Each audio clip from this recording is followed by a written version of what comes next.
Bueno, continuamos con nuestra disciplina colectiva de la adoración y hoy vamos a mirar entonces cómo nos preparamos para la adoración. Y hay algunos pasos y de hecho lo único que podemos nosotros tomar como la prioridad de la adoración es el Señor. Lo decíamos en nuestra última entrega.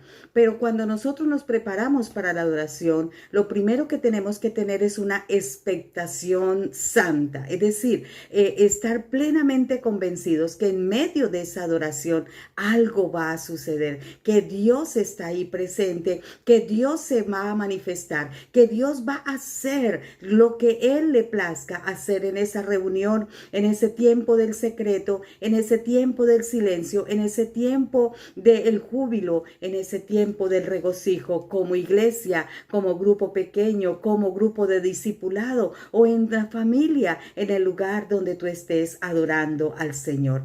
Y para eso vamos a tomar la escritura y vamos a ver cómo la iglesia primitiva se entusiasmaba y tenía gran expectación cada vez que se reunían a adorar al Señor. Y tomamos Hechos capítulo 2, versículo 2, y nos dice: de repente un gran ruido que venía del cielo como de un viento fuerte resonó en toda la casa donde ellos estaban, y se les aparecieron lenguas de fuego que se repartieron, y sobre cada uno de ellos se asentó una, y todos quedaron llenos del Espíritu Santo y comenzaron a hablar en otras lenguas según el Espíritu les daba que hablaran. Y estamos aquí mirando una gran convocatoria de adoración. 120 en un lugar santo, en un lugar alto, en un lugar de preeminencia, en un lugar donde estaban todos unánimes juntos adorando al Señor. Y la gran expectación,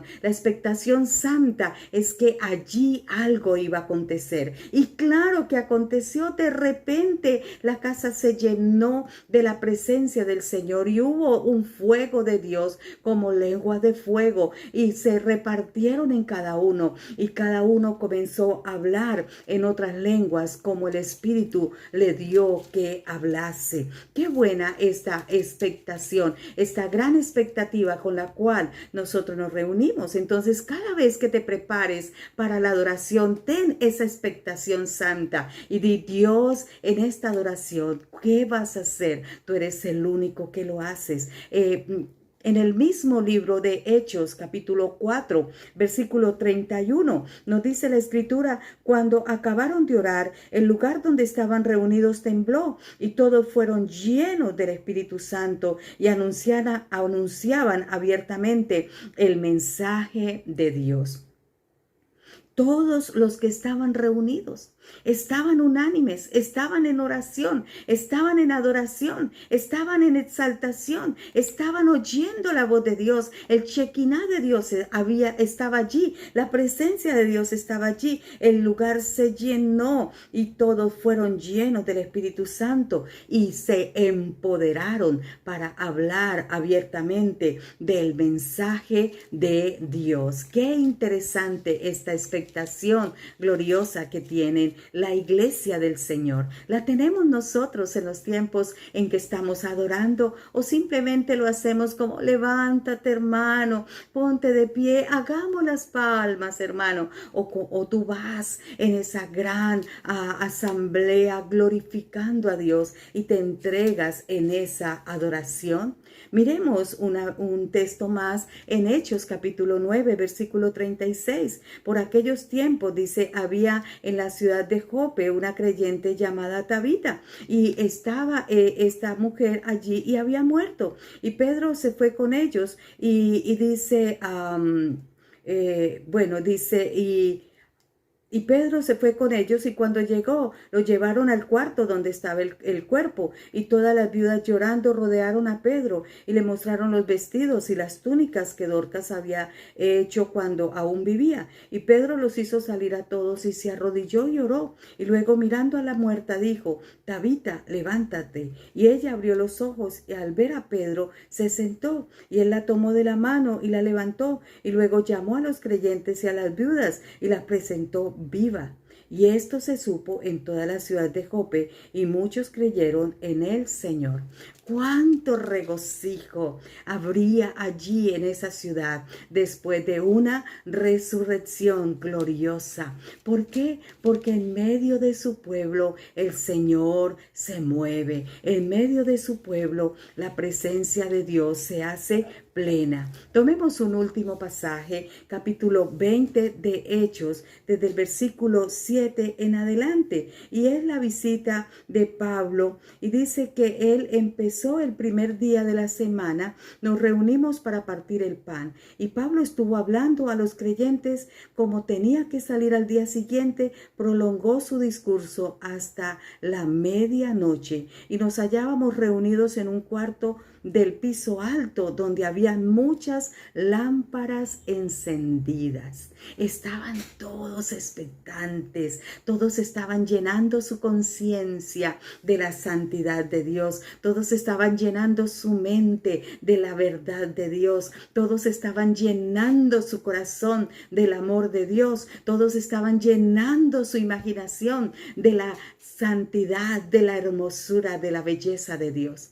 Entonces, la adoración es solo cantos, la adoración es solo instrumentos, la adoración es solo gritos. La adoración es una plenitud de vida con nuestro Señor. Hay una práctica más que debemos de estar anhelando para prepararnos en estos tiempos de adoración. Y es que cuando el pueblo se reúne, allí lo estábamos mirando y lo vamos a confirmar en Filipenses 3:15. Dice que el pueblo se reunía y con frecuencia llegaba a tener un mismo sentir y llegaba a estar unánime. Entonces la adoración colectiva nos tiene que llevar a tener un espíritu unido, a tener un sentimiento único. Todos estamos en el mismo sentir, en el mismo amor, en la misma palabra, en la misma estructura de pensamiento. Nadie más va a pensar, nadie más va a tener otro Dios que nuestro Dios. Eso es lo que se llama la unidad perfecta. Yo no puedo estar adorando a un Dios y otro estar adorando a otro Dios. Tenemos que estar en el mismo sentir. Filipenses 3:15. Pero además, en esa adoración, Dios a través de Jesucristo tiene la facultad de realizar toda su plenitud. Dios se puede mostrar a través de Cristo como el sacerdote, se muestra como el obispo, se muestra como el profeta, se puede mostrar como el sanador, se puede mostrar como el liberador. Entonces, en la plenitud de la adoración, Jesucristo se mueve en toda su obra perfecta y comienza a hacer todo lo que Él le place hacer. Trae la liberación, trae la sanidad, trae la restauración. Él es el que se mueve en esa adoración. Y por último, la adoración le da el lugar a Dios de ser el líder.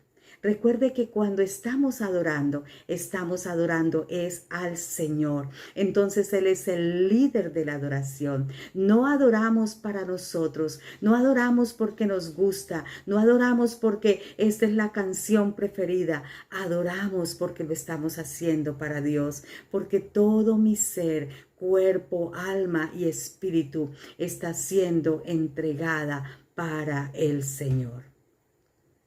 Entonces, una de las razones por las cuales se debe de considerar la adoración como una disciplina espiritual es que ella es una manera de ordenar, actuar y vivir de manera ordenada, de manera correcta, que nos coloca de tal modo delante de Dios que Él pueda transformarnos, que nos coloca en las manos del Señor, que Él pueda trabajar en nosotros. Aunque solo respondemos a ese toque liberador del Espíritu Santo, el Señor nos lleva a través de la adoración a vivir el reino de Dios en plenitud.